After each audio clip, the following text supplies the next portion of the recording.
los otros tres temas que hemos tocado acerca de los nombres y títulos de Jesús, de alguna forma he intentado ser más específico en cuanto a que Jesús es el Salvador, el Señor, el Maestro.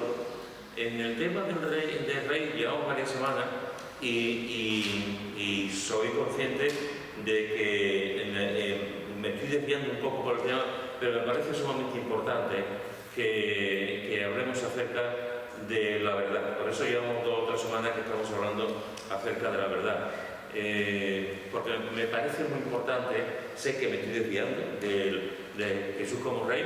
El pasaje que estamos estudiando en Juan, esa ocasión en la que Jesús se presenta ante Pilato y Pilato le está preguntando y le habla, tú eres el Rey y tal, y en ese sentido pues creo que ha sido muy interesante. Y es importante que hayamos estudiado ese texto más los otros textos que hemos visto acerca de Jesús como Rey.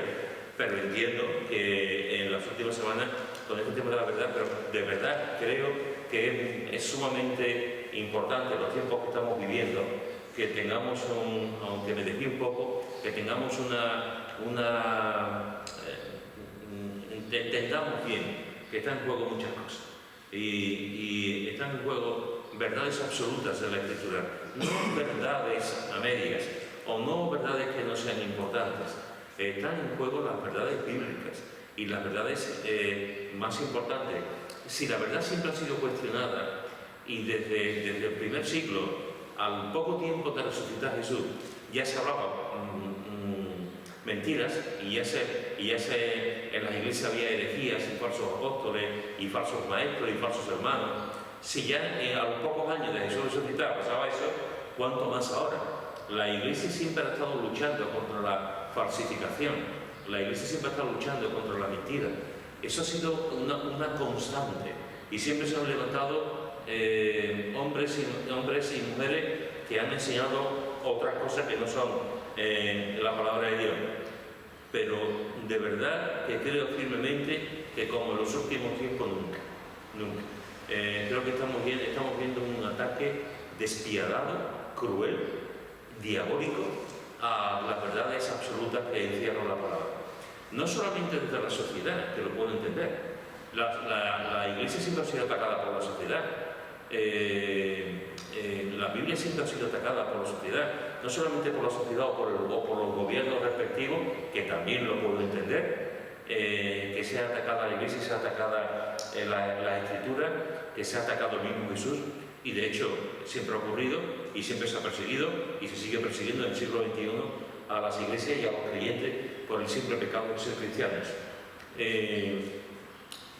Pero no solamente por el gobierno ni por la sociedad, sino que por la propia iglesia. Una de las cosas que nos enseña la Escritura, que en los últimos tiempos la apostasía será algo común y se levantarán falsos maestros e introducirán falsas enseñanzas en la iglesia. Y eso está ocurriendo, y está ocurriendo de una forma galopante. Y está ocurriendo ante nuestros propios ojos y ante nuestras narices. Y si no tenemos una idea clara de lo que es la verdad, y si no estamos cimentados en la verdad, cualquier viento de doctrina de estas que vengan de fuera o que se introduzcan aquí por alguien, por aquí mismo, nos va a producir un movimiento tremendo. Por eso tenemos que saber muy claro y tenemos que ver claramente lo que es la verdad. Y la pregunta de Pilato, cuando Pilato le dice a Jesús ¿qué es la verdad?, de alguna forma nos da una manera de entender y de ver lo que la Escritura nos enseña sobre este tema. Hemos visto que ante esa pregunta de Pilato, ¿qué es la verdad?, hemos visto que la verdad existe. Hemos visto que la verdad no es relativa. En el mundo que estamos viviendo todo es relativo.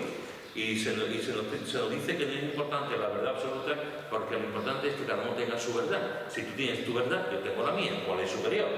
¿Cuál es inferior? Entonces, por definición, una verdad no puede ser inferior a otra o superior a otra. Tiene que haber una verdad.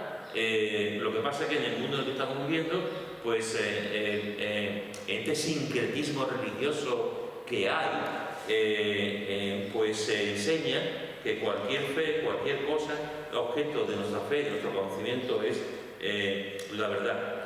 y tenemos que entender que es imposible que coexistan muchas verdades. Solamente puede existir una verdad y solamente puede existir la verdad o la mentira. Lo demás podemos interpretar, podemos ver en ciertas cosas, pues tener puntos de vista diferentes, pero en ciertas cosas que no tienen nada que ver con las doctrinas importantes de la Escritura, con la gran doctrina de la salvación, con la gran doctrina de la cristología de Cristo que estamos estudiando, con la gran doctrina de la inspiración de la Escritura, etcétera, etcétera, etcétera. Por lo tanto, en este mundo que a la gente no le importa exactamente la verdad y que a muchos creyentes tampoco le importa luchar por la verdad, y en este mundo donde hay, como he dicho antes, muchas verdades, y se ve mal a aquel que dice yo tengo la verdad y se le tacha de lunático, de fanático, de presuntuoso, de orgulloso, etc. Tenemos que decir que hay una única verdad. Esa verdad, como hemos visto ante esa pregunta de Pilato, esa verdad es Cristo. Cristo es el camino y la verdad absoluta, absoluta. Hemos visto también que Dios Padre es la verdad, y también hemos visto que el Espíritu Santo es la verdad, es decir, el Trino Dios es verdad. Hemos visto también que la Biblia es la verdad revelada, y también hemos visto que la Iglesia es columna y baluarte de la verdad, y que una de las responsabilidades de la Iglesia es enseñar la verdad, predicar la verdad, vivir la verdad, y si hace falta, pues luchar por la verdad. Y también vimos la semana pasada que la verdad es sumamente importante. No solamente que la verdad existe, sino que la verdad fijaros, si la verdad es tan importante, incluso tendríamos que estar dispuestos a morir por la verdad. Tendríamos que estar dispuestos a morir por la verdad. Fijaros si es importante. Y la semana pasada, pues vimos algunas cosas en este tema de que la verdad es importante, y si recordáis, estuvimos viendo en primera de Tesalonicenses un versículo, pero sobre todo estuvimos viendo segunda de Juan y tercera de Juan, y en la segunda carta de Juan vimos que nos tenemos que amar en la verdad. Vimos también que la verdad permanece y estará siempre, es decir, la verdad es inmutable. Vimos también que la verdad y el amor siempre van juntos. Si solamente es la verdad la que impera en nuestra vida, en la Iglesia, pues se puede convertir en un legalismo. Y si solamente impera el amor en nuestras vidas y en la Iglesia, se puede convertir en un humanismo y ya está. Tiene que vivir tanto la verdad, coexistir la verdad y el amor en la Iglesia. Y también vimos que Juan se alegraba de que algunos de los hijos de la señora que le escribe la carta, que muchos eruditos piensan que realmente es una forma de decir la Iglesia, pues que andaban en la verdad. Y después estamos viendo en tercera de Juan también algunas cosas con respecto a la verdad, y vimos que Juan amaba a Gallo en la verdad. Vimos también que se alegraban del testimonio que tenía, es decir, de la vida que Gallo tenía. Y vimos también que se alegraba, igual que la segunda, de que andara en la verdad. Y vimos que tenemos que cooperar con la verdad. Lo vimos en el versículo 8 de tercera de Juan, y también en el versículo 12 vimos que todos daban testimonio de cómo Demetrio andaba en la verdad. Eso fue un poco lo que vimos la semana pasada. Y si recordáis, nos quedamos en Judas. Nos quedamos en Judas, libro al que vamos a ir ahora otra vez, Judas, y vimos un momento solamente los versículos 3 y 4, y vamos a ir a este texto hoy en día. Ahora, bienvenido. Vamos a Judas, que ya sabéis que se encuentra después de Génesis. Judas, versículos 3 y 4. ¿Quién lo quiere leer? Judas, versículos 3 y 4. Amado, por la gran solicitud que teníais de escribiros acerca de nuestra común salvación, me ha sido necesario escribiros exhortándoos que contentáis ardientemente por la fe que ha sido una vez dada a los santos, porque algunos hombres han entregado encubiertamente lo que desde antes habían sido destinados para esta condenación, hombres limpios, que convierten en libertinaje la gracia de nuestro Dios y niegan a Dios, el único soberano, y a nuestro Señor Jesucristo. Muy bien, algunos hombres han entrado encubiertamente. y algunos de sus hombres eran impíos. Está muy bien esa versión, los hombres limpios, está muy bien. Hombres impíos que están en la iglesia. Fijaros que la semana pasada vimos, lo comentó Pepe, que no estaba hoy aquí, comentó que lo que está en juego y en lo que estamos hablando antes, la lucha por la verdad. Está en juego la lucha por la verdad. Sería muy fácil en un sentido, de hecho la mayoría de los clientes toman esa decisión, es no implicarse en nada. La mayoría de los clientes no quieren meterse en follones, en peleas, en compromisos, que lo hagan otros, que peleen otros. La mayoría de los clientes, aunque sea un poco exagerado de mi parte, les da como 8 que 80. Aunque la verdad esté siendo amenazada, aunque la verdad esté siendo atacada, aunque la verdad se esté proclamando, hay muchos clientes que no se quieren inmiscuir, no quieren decir, no quieren levantarse, decir nada, por temor a que le hieran, por temor a motivos, a conflictos con la familia, conflictos con otros hermanos, etcétera, etcétera, etcétera. Pero la realidad, lo que vemos en la vida cristiana desde siempre, es que la Iglesia está metida en una lucha, queramos o no queramos. La Iglesia está metida en una lucha, y eso es lo que está diciendo aquí Judas. Fijaros que Judas, que es de alguna forma este libro de Judas, que como dije la semana pasada, es uno de los libros más descuidados que hay, y a mi entender es muy importante. De hecho, creo que es la epístola ideal como preámbulo a Apocalipsis, porque Judas está hablando de una gran apostasía. Judas está hablando de un momento en el que la mayoría de los cristianos van a ser atacados y en el que muchos cristianos van a dejar también la fe. Y es como el preámbulo a lo que después viene en el libro de Apocalipsis.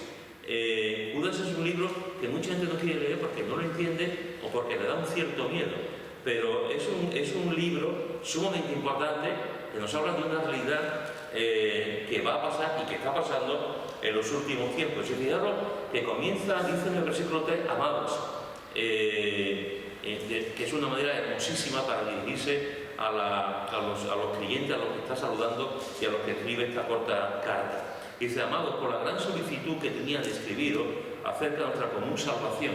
Es interesante porque fijaros que aparte, después de dar una introducción en los versículos 1 y 2 de presentarse y dirigiéndose a los creyentes ahí, le está diciendo que él tiene un propósito a la hora de escribir, y es hablar de nuestra común salvación. Este es un tema apasionante.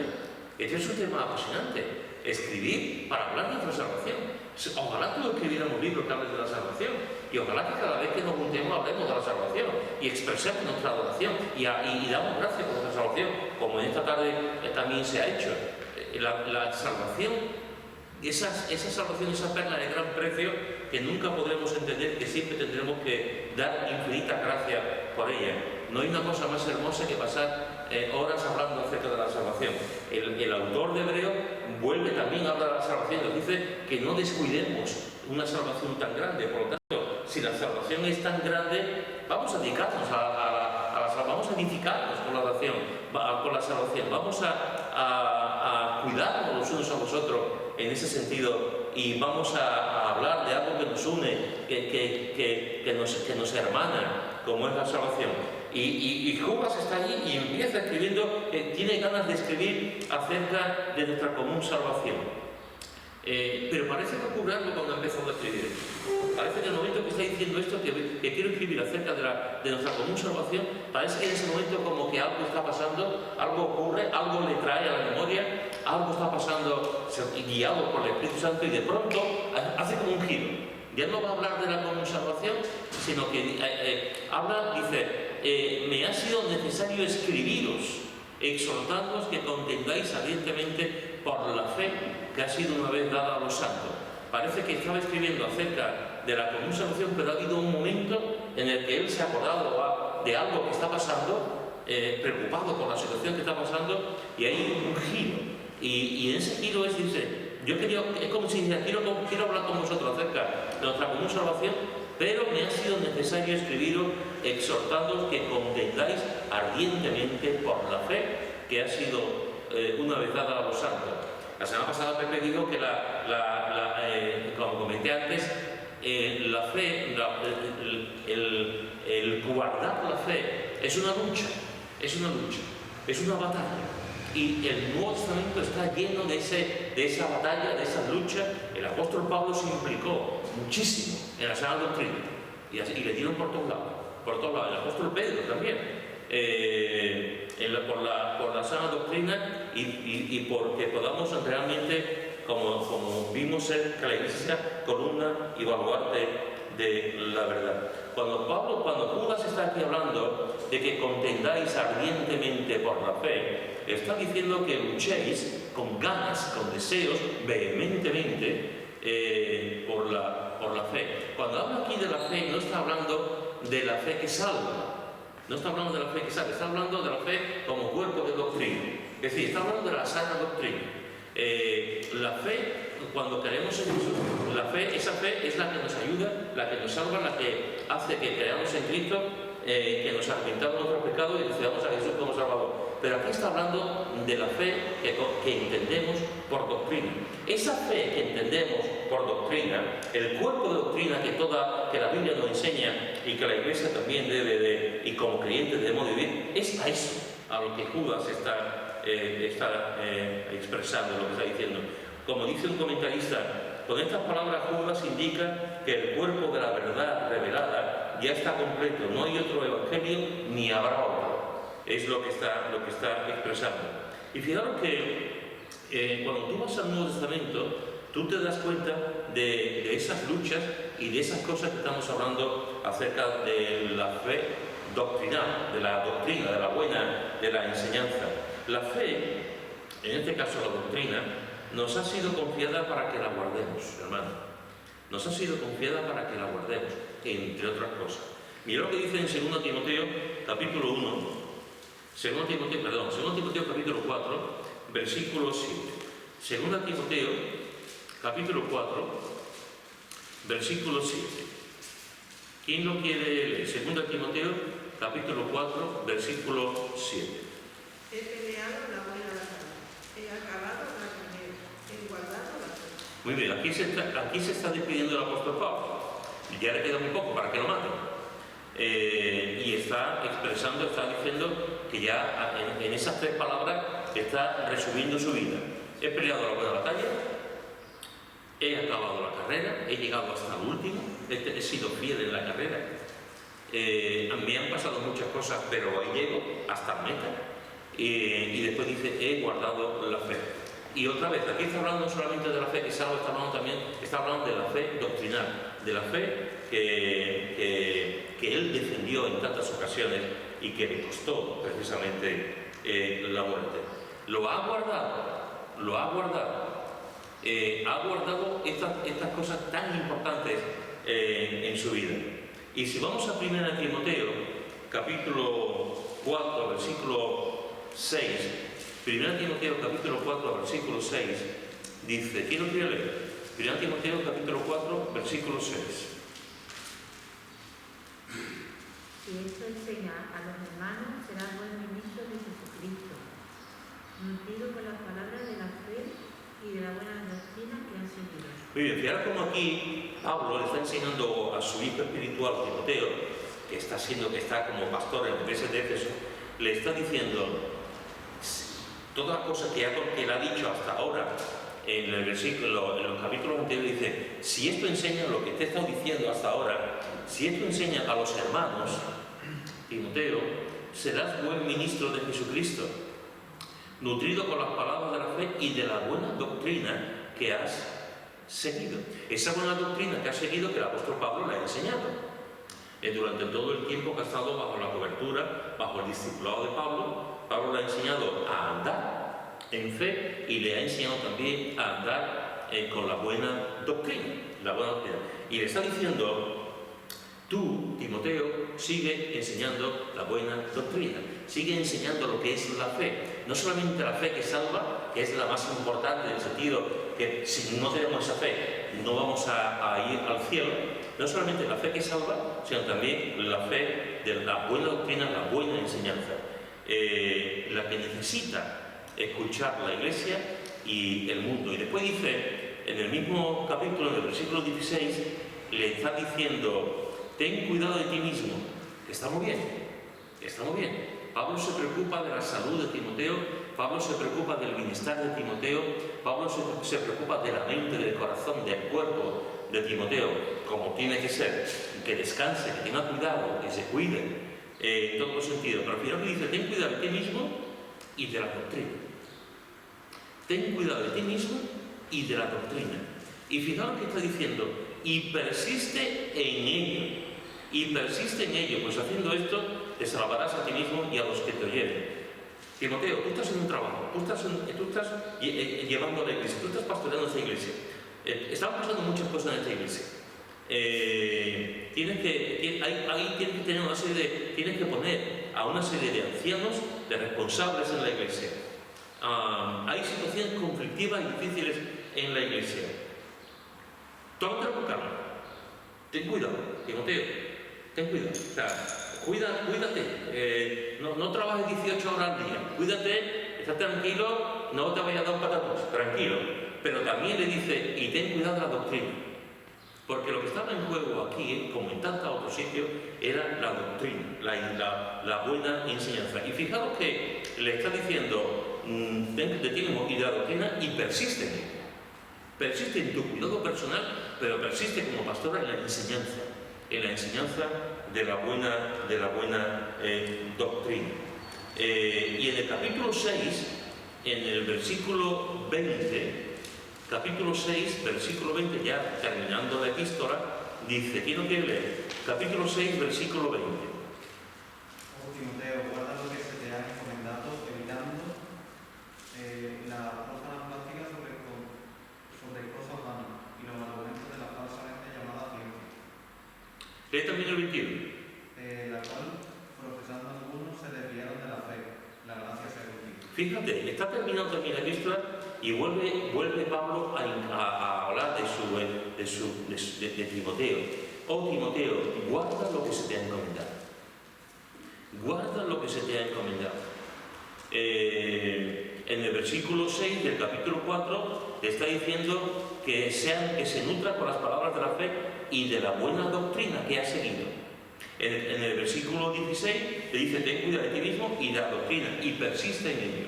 Y despidiéndose, le está diciendo, guarda lo que se te ha encomendado, y fijaros lo que no tiene que hacer. Lo que no tiene que hacer es, evitando las profanas pláticas, las charlas sobre cosas vanas y los argumentos de la falsamente llamada ciencia, la cual algunos que están ahí la han profesado y se desviaron de la fe. Por lo tanto, ¿qué es lo que tiene que hacer Timoteo? Enseñar la buena doctrina, enseñar la palabra. No andarse con charlas sobre cosas vanas que no llegaban a ningún tema, ni argumentos que no llegan a ningún tema, sino enseñar lo que Pablo y lo que antes de Pablo, lo que Jesús le ha enseñado a Pablo y lo que los profetas nos enseñan y lo que toda la Escritura nos ha enseñado. La buena doctrina, la buena enseñanza, la que nos nutre, la que nos alimenta, la que nos da fuerza, la que nos ayuda a continuar. Y eso es lo que tenía que hacer Timoteo, guardar la doctrina. Y eso es lo que tenemos que hacer también en siglo XXI y cada uno de nosotros en la iglesia, guardar la doctrina. La doctrina no es una cosa pequeñita, como que no tiene importancia. A veces pensamos que el amor es muy importante para la doctrina.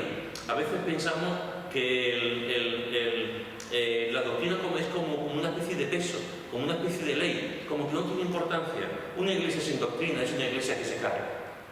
Un creyente sin doctrina es un creyente que va a ir al son del viento que venga. La doctrina nos da seguridad. La doctrina nos da un anclaje espiritual e intelectual y un conocimiento bíblico. La doctrina nos ayuda a saber realmente lo que está en juego. La doctrina nos ayuda realmente a entender el sacrificio de Cristo profundamente. La doctrina nos ayuda a mirar con confianza el futuro nos ayuda a mirar hacia atrás con alegría y con gozo, porque estamos aquí, y nos ayuda en el día a día, porque la doctrina es lo que nos alimenta. Así que la fe, en este caso la doctrina, nos ha sido confiada para que la guardemos, no para que la descuidemos, no para que la pongamos debajo de un almud, debajo de la cama, no para que la enterremos como el talento. Nos ha sido confiada para que la guardemos, porque la Iglesia es baluarte y columna de la verdad. Por lo tanto, cada uno de los creyentes es baluarte y columna de la verdad. En el 19, en el versículo 19, hemos leído el 20 arriba, cuando dice: atesorando para sí un buen fundamento para los porvenir. Como guárdalo por lo que va, guarda bien la fe, guarda bien la palabra para lo que está por venir, para lo por venir. Entonces, que echemos mano a eso, cuando estemos en tiempo de dificultad, que echemos mano a la palabra, a la fe, a la vida eterna que tenemos. Es lo que nos da Amén. Mira, la fe, en este caso la doctrina, también nos ha sido dada para que la defendamos. No solamente para que la guardemos, también nos ha sido dada para que la defendamos. Mira lo que dice en Filipenses, en el capítulo 1, versículo 7. Filipenses, capítulo 1, versículo 7. ¿Quién lo quiere leer? Filipenses 1, versículo 7.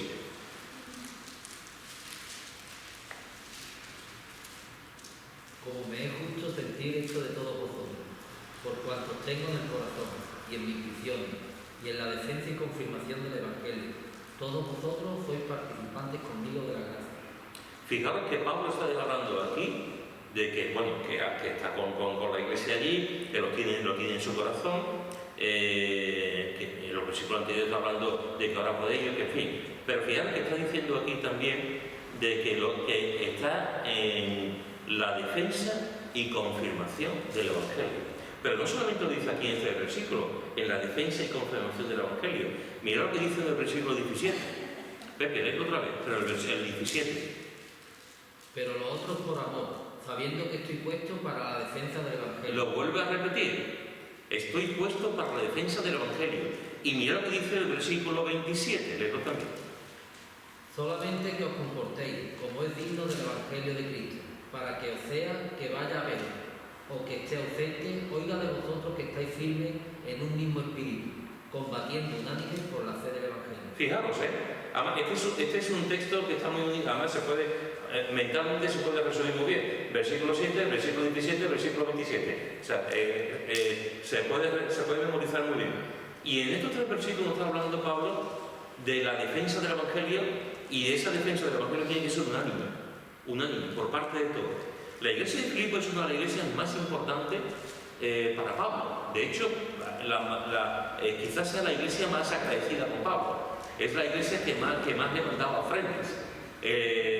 Otras iglesias no participaban en ofrendas con Pablo, pero los filipenses sí le daban ofrendas. Una iglesia muy buena, una iglesia muy que amaba profundamente a Pablo y con muchas cosas importantes, pero una iglesia donde se habían introducido una serie de elementos, como en casi todas, una serie de personas que estaban enseñando pues otras cosas que no tenían nada que ver. Y Pablo está diciendo aquí que él estaba puesto para la defensa y confirmación del Evangelio. Para la defensa y confirmación del Evangelio. Y en esa batalla, en esa defensa del Evangelio, todos tenemos que estar combatiendo. Este es un lenguaje de guerra, que ahora en estos tiempos que estamos viviendo lo podemos visualizar mejor. Es un lenguaje de guerra, tenemos que combatir, y no solamente combatir a nivel individual, sino dice combatir unánime, es decir, todos juntos, por la fe del Evangelio. Otra vez, por la fe doctrinal, por el Evangelio. Si diluimos el Evangelio, si quitamos el Evangelio, si ponemos el Evangelio con otras cosas, el Evangelio lo quitamos de en medio. Por lo tanto, hay que combatir todos juntos contra las falsas doctrinas que diluyen, que quitan el Evangelio. porque lo único que salva realmente, lo único que cambia la vida de la persona es el Evangelio, y lo único que nos ayuda a crecer es toda la palabra de Dios, todo lo que encontramos en las Escrituras. Si vamos a 1 de Pedro, al capítulo 3, versículo 15, leemos 1 de Pedro, capítulo 3, versículo 15, y no quiere leer, por favor.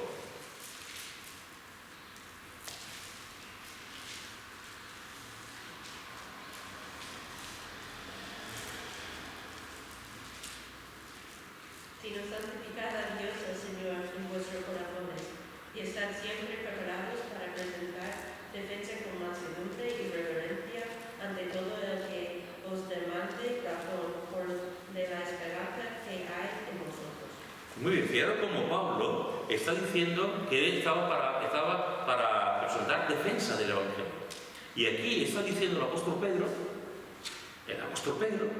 está diciendo exactamente lo mismo. Están siempre preparados para presentar defensa con mansedumbre y reverencia ante todo el que os demande razón de la esperanza que hay en vosotros. La palabra que aquí se traduce como defensa, tanto en el libro de Filipenses como aquí, como cuando aparece en otras partes en el Nuevo Testamento, la palabra griega para defensa es apología. Por eso cuando hablamos y decimos vamos a hacer apología, significa defender la fe. Defender la fe. Vamos a hacer un curso de apología, significa nutrirnos con lo que la palabra de Dios nos enseña para poder hablar con la gente, con argumentos, poder hablar con mansedumbre. Nunca hablemos a los demás del Evangelio con presunción. Nunca hablemos a los demás del Evangelio con orgullo. Nunca hablemos a los demás del Evangelio con ira, con enfado. Nunca hablemos a los demás del Evangelio con una actitud mala. Más vale que nos callemos.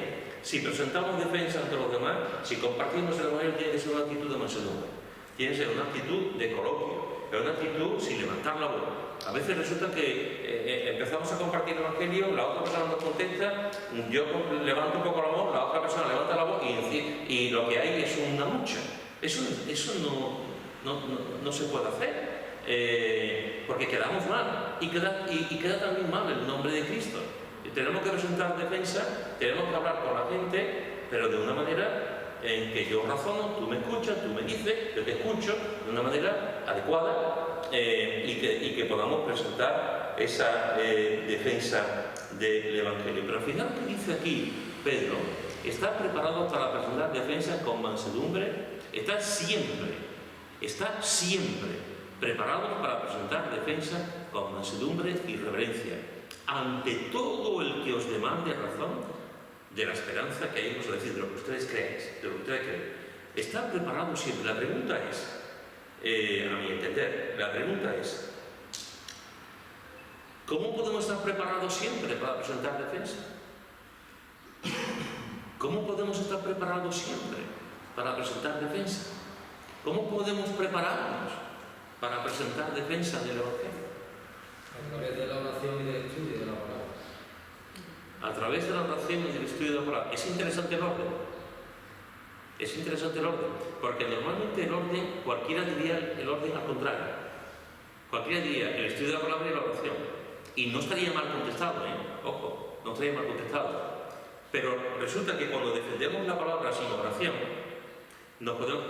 puede pasar lo que hemos dicho antes, enfrascarnos en una batalla y además descansar demasiado en nosotros mismos. Cualquier cosa que hacemos tiene que ser bañada en la oración. Cualquier cosa que vivamos en el Señor, cualquier obra que hagamos, tiene que ser bañada en la oración. Y cuando alguien nos pregunta acerca de nuestra fe, lo primero que tenemos que hacer es hacer una oración de estas breves, de Señor, ayúdame a compartir tu palabra. Y hablar con la persona. Señor, que tu Espíritu Santo me ayude a hablar con la persona. Lo segundo que ha dicho Pepe es conocer la palabra. ¿Cómo podemos presentar defensa? ¿Cómo podemos hablar de la Escritura? Hablar de la salvación, hablar del pecado, hablar de la obra de Cristo, hablar de la justificación, hablar de la eternidad, hablar del arrepentimiento, hablar de la Iglesia, si no conocemos la doctrina, si no conocemos la palabra? Por lo tanto, ¿qué tenemos que hacer para estar preparados siempre? Porque aquí el énfasis es siempre, oración y conocimiento de la palabra. Muy bien. ¿Alguien más?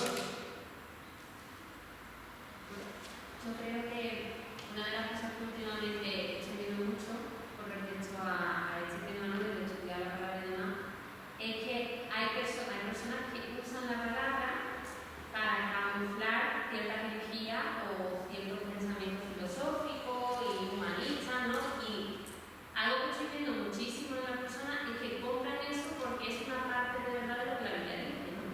Y yo creo que ahí es lo que estaba diciendo David Pepe, ¿no?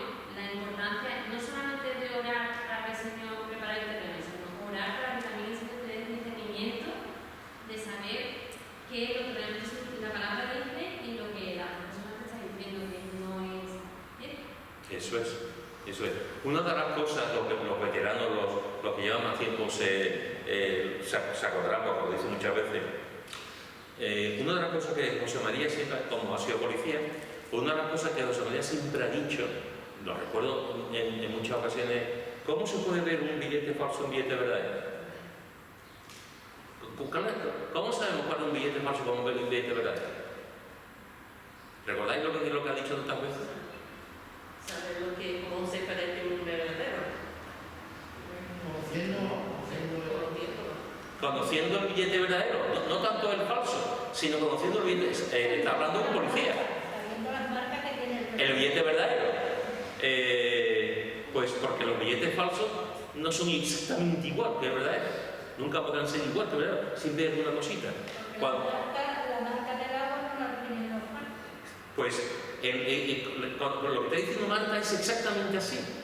Hay personas pseudoapóstoles, pseudoprofetas, pseudolíderes, pseudopredicadores, pseudocreyentes, como queramos llamarlo, que dicen, enseñan cosas, pero están diluidas.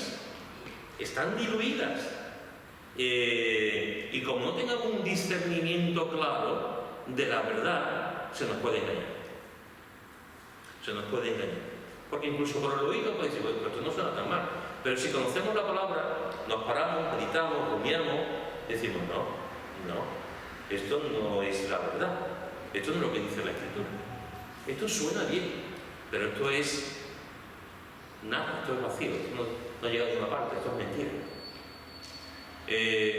Por lo tanto, para ser conscientes y entender bien la mentira, tenemos que saber muy bien qué es la verdad. Y para saber la verdad, tenemos que orar y estudiar la verdad. Y ver lo que la palabra de Dios nos enseña.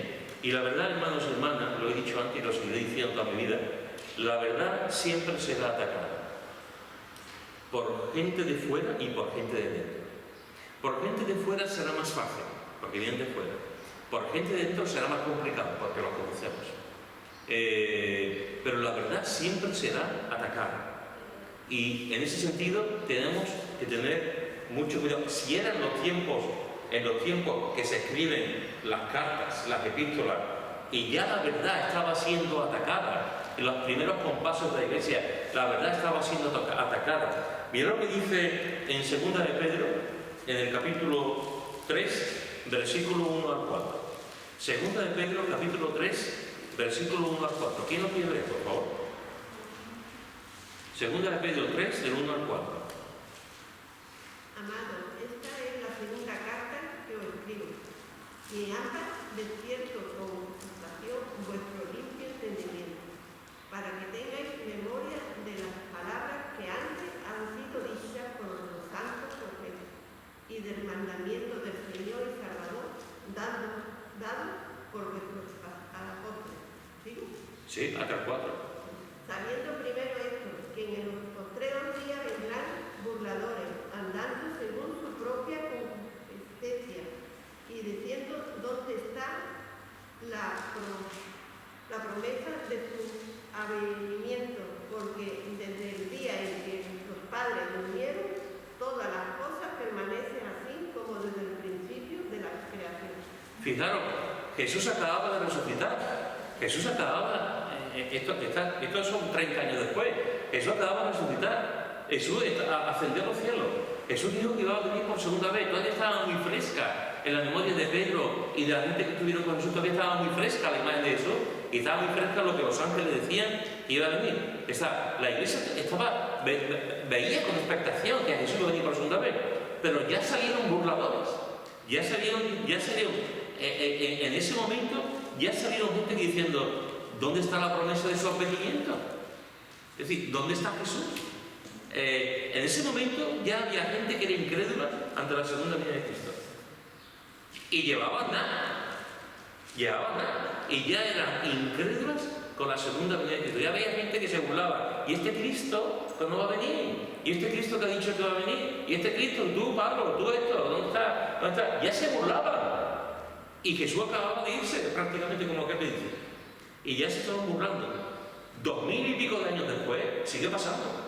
2000 y pico de años después sigue habiendo gente que te están diciendo, y van a las iglesias y te dicen que la resurrección de Jesús no fue una resurrección corporal, que fue una resurrección mística, que fue una resurrección espiritual, pero que no fue una resurrección física. Y te dicen en toda la cara que Jesús tampoco va a venir por segunda vez físicamente, que va a venir su Espíritu Santo, que va a venir una manifestación del poder de Dios, pero que no va a venir Jesús y que ni mucho menos se le va a contemplar y todo el mundo lo va a poder ver. Eso está ocurriendo. Pero esto no es nuevo, esto ya estaba aquí. Esto ya sabía, ya lo estaba diciendo el apóstol Pedro. ¿Dónde está el advenimiento? Y hoy en día sigue pasando exactamente lo mismo. Todavía más en cuanto a esto. La verdad siempre, lo vuelvo a decir, siempre será atacada. Por eso tenemos que saber bien la verdad. Mira lo que dice en 1 Corintios, capítulo 15. 1 Corintios, capítulo 15, versículo 12 al 14. 1 Corintios, capítulo 15, versículo 12 al 14. ¿Quién no quiere leer, por favor? Pero si se predica de Cristo que resucitó de los muertos, ¿cómo dicen algunos entre vosotros que no hay resurrección de muertos? Porque si no hay resurrección de muertos, tampoco Cristo resucitó. Y si Cristo no resucitó, vana es entonces nuestra predicación, vana es también vuestra fe. Otra vez, aquí el apóstol Pablo está escribiendo un capítulo entero sobre la resurrección. De los capítulos más importantes que hay. 1 Corintios no tiene desperdicio. Como toda la Biblia. Está hablando de la resurrección de Jesús. Está hablando como Jesús se ha presentado ante una serie de personas. Y ahora Pablo está diciendo, pero si se predica de Cristo que ha resucitado de los muertos, ¿cómo dicen algunos entre vosotros que no hay resurrección de muertos? ¿Cómo dicen algunos que Jesús no ha resucitado? Porque si no es resurrección de muertos, claro, el argumento de Pablo es apabullante. Si no es resurrección de muertos, pues entonces tampoco Cristo resucitó. Y si Cristo no resucitó, vana es nuestra predicación, vana es también nuestra fe. Es decir, Pablo está diciendo, si algunos de ustedes están enseñando, de los falsos maestros que se han introducido, están enseñando que no hay resurrección, pues entonces, ¿qué hacemos aquí? ¿Qué hacemos aquí? Estamos perdiendo el tiempo. Nuestra fe no sirve para nada. Porque el que decimos que Jesús es Dios, decimos que Jesús resucitó de los muertos, y si Jesús no resucitó de los muertos, entonces ni tú ni yo vamos a resucitar. Entonces, ¿qué estamos haciendo aquí? Lo que está diciendo Pablo realmente es de una coherencia tremenda. Pero ya está, otra vez. Si algunos se burlaban de la segunda venida de Cristo, ya hay gente que está diciendo que Cristo no resucitó. Que no es resurrección de muertos. Cosa que se sigue enseñando hoy en día. Hay gente que te dice que cuando se disfrazan y hablan como cristianos, que cuando se muere morimos, que la vida cristiana, digamos, es una vida en esta tierra con una serie de valores y tal, pero y hay personas que creen en la aniquilación total, que desaparecemos, o que los no creyentes, que es otra manera de verlo, los no creyentes desaparecen, los creyentes iremos al cielo, pero los no creyentes no estarán en el infierno. En los últimos años la doctrina del infierno está siendo vapuleada y atacada por todos lados, y desde la iglesia también. hoy en día parece que nos sentimos muy incómodos con la doctrina del infierno, en general con la doctrina de Satanás y sus demonios. Y hay personas que te ponen como que el diablo no existe. Si el diablo no existe, la mitad de la enseñanza de Jesús no sirve para nada. Porque gran parte de la enseñanza de Jesús tiene que ver con el diablo y con sus demonios y con lo que va a ocurrir. Y si el infierno no existe, entonces la mitad de la declaración de Jesús tampoco sirve para nada. Y no solamente de Jesús, sino de toda la palabra. Y sin embargo, en los últimos años, de ciertos sectores, de ciertos grupos, están enseñando que los creyentes sí, pero los no creyentes no irán al infierno. Es la doctrina del aniquilamiento, de la desaparición. Yo entiendo, pues no lo voy a entender, que la doctrina del infierno es muy dura, es muy complicado, que es difícil de entender. Pero yo no quiero, hay cosas que no entiendo, pero las acepto porque Jesús mismo lo enseña y porque la palabra enseña. Pero son cosas que cada vez se introducen más en la iglesia. Se cuestiona la segunda venida de Cristo, cuanto más ahora. Se cuestiona la doctrina de la resurrección, cuanto más ahora. Y se cuestiona la divinidad de Cristo. Se cuestiona la divinidad de Cristo. Si tú miras la historia de la iglesia desde el primer siglo, y qué te voy a contar después del segundo o tercero, la mayoría de los grupos que surgen desde Arrio a tantos otros, lo que sale es que Cristo no es Dios. Que Cristo no es Dios. ¿Por qué Juan escribe en primera de Juan tantas veces y dice, el que dice que Cristo no ha venido es el anticristo? Porque estaba en juego la divinidad de Cristo. Hay un texto en segunda de Juan, en el versículo 7, segunda de Juan, versículo 7, que dice así. Segunda de Juan, versículo 7. ¿Quién lo puede leer, por favor? Porque muchos engañadores han salido por el mundo que no confiesan que Jesucristo ha venido en carne.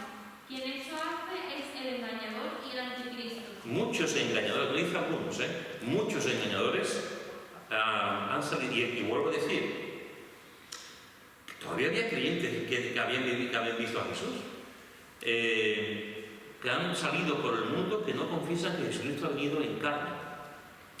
Hay grupos que enseñaban que Jesús era como una especie, que lo veremos la semana que viene o la otra. Grupos que enseñaban que Jesús era como una especie de espejismo, como una ilusión. Hay grupos que enseñaban que cuando Jesús va a la cruz y cuando muere en la cruz, entonces es cuando viene el Espíritu Santo encima de él, pero antes no era Dios. Hay grupos que enseñaban sencillamente que Jesús fue un gran hombre, un buen hombre, pero no era Dios. Hay montones de grupos ya en el siglo I y en el siglo II. Y siempre lo ha habido y seguirá habiendo. Gente que te dice que Jesús no es Dios. Si tú quitas la divinidad de Cristo, no su humanidad, pero que por cierto también se atacaba a la humanidad. También había grupos que decían que no, que Cristo era Dios y de humano no tenía nada. De hecho hubo varios concilios en el que se estuvo hablando sobre este tema, como que Cristo no era Dios solamente, pero no era hombre. Ni perfecto hombre, o sea, era perfecto Dios, pero no perfecto hombre. Y al contrario, se ha atacado siempre la divinidad de Cristo. Si se ataca la divinidad de Cristo, la resurrección se queda en pañales con esto. Y la segunda venida de Cristo se queda en pañales con esto. Porque esta es la doctrina más concreta y más importante de todo el Nuevo Testamento. Cristo es Dios. Y eso es lo que estamos viendo desde que hemos empezado el estudio, en todo este tiempo. Cristo es Dios. Y sin embargo, hoy se sigue enseñando en muchos sitios que se llaman iglesias evangélicas, en libros publicados que se dicen evangélicos, se sigue enseñando que Cristo no es Dios.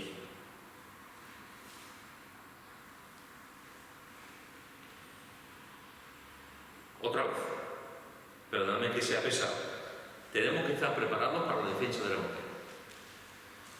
Tenemos que estar preparados para saber lo que enseñan las Escrituras.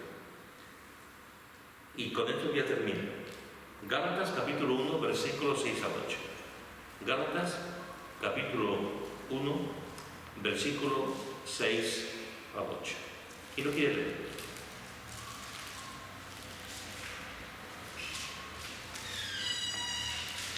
Gálatas 1, 6 al 8.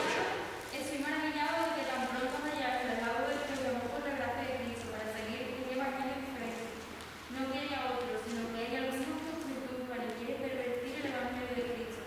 Mas, si aún nosotros, un ángel del cielo, anunciare otro evangelio diferente del que os hemos anunciado, sea anatema.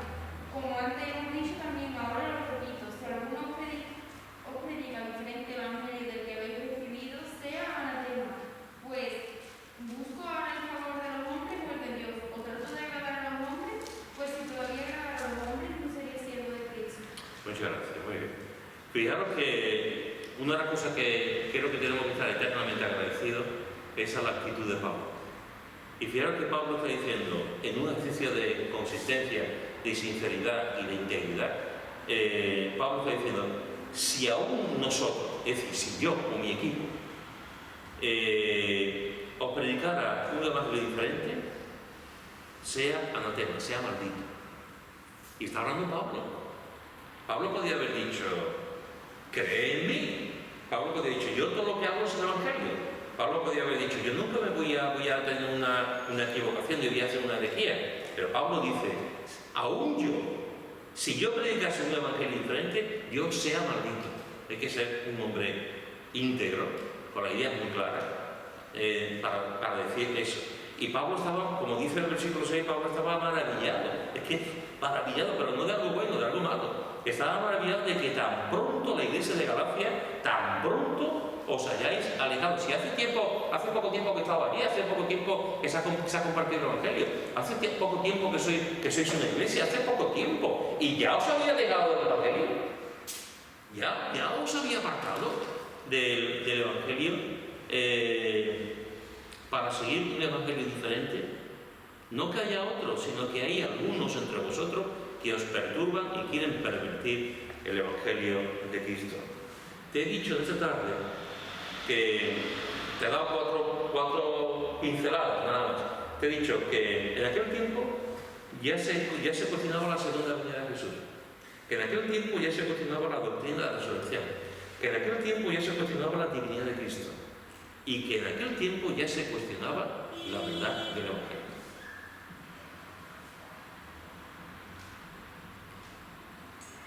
La verdad del evangelio. Y venga un ángel del cielo, o venga el predicador que sea, el maestro que sea, y os predica y os dice otro evangelio,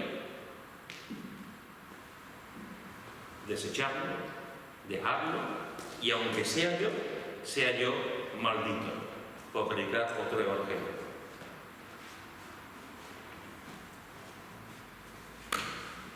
Tenemos que defender el evangelio. ¿Tenemos que estar preparados para presentar defensa? Sí. ¿Cómo está siendo hoy atacado el evangelio? ¿Cómo está siendo hoy atacado el evangelio?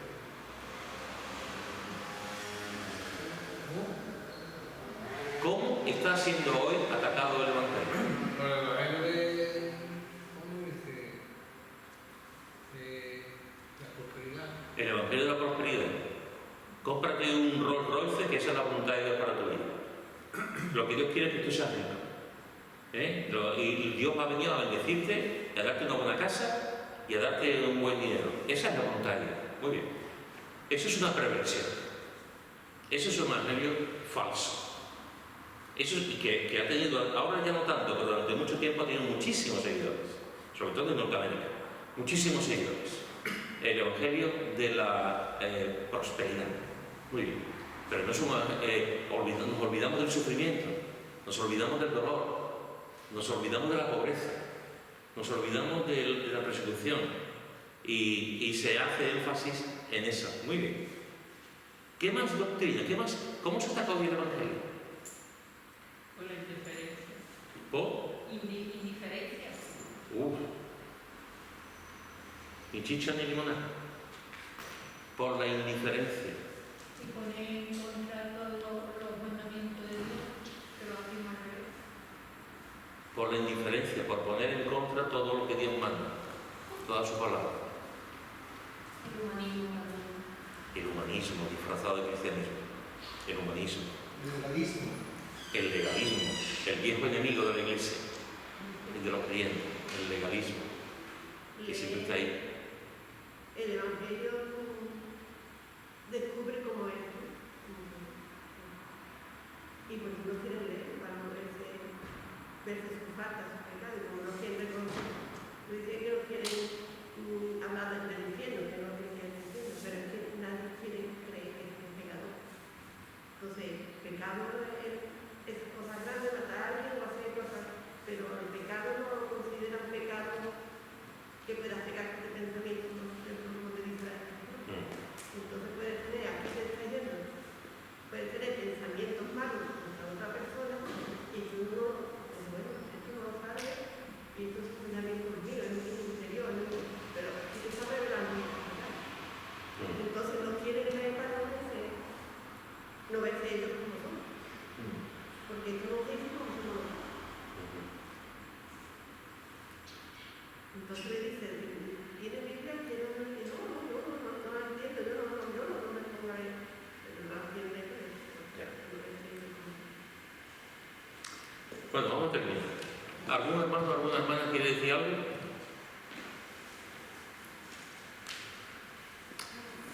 Pues solamente deciros, hermanos, lo que hemos recordado un poquito, que la verdad es importante y la verdad nos exige tomar una posición. Y esa posición es defender el Evangelio cuando haga falta y guardar el Evangelio. Y para eso tenemos que conocer, tenemos que orar y tenemos que conocer la palabra de Dios. Y a mí me da miedo ver cómo hoy en día la mayoría de los creyentes, como decía Pepe antes, la mayoría de los creyentes no pasan tiempo con la palabra de Dios. Me da miedo ver el analfabetismo que hay. Me da miedo ver que se prefiere ir a un concierto, a dar salto, antes que a escuchar una buena conferencia bíblica. Me da miedo ver cómo hay personas que no saben, que llevan 30 años y no saben todavía lo que es el Evangelio. Me da miedo ver que hay gente que lee muchos libros y no leen la Biblia. Y me da miedo ver el desconocimiento que hay acerca de la Trinidad, acerca del Antiguo Testamento, la cantidad de personas que no leen el Antiguo Testamento. Me da miedo ver el terreno tan desierto que hay en muchas vidas, que no se preocupan en estudiar, conocer la palabra y vivir la palabra. Me da miedo ver realmente que hoy en día hay gente que llevan 40 años y son como niños en su conocimiento. Como dice el autor de Hebreo, debiendo ser ya maestros, siguen siendo niños. Pero no se quieren prometer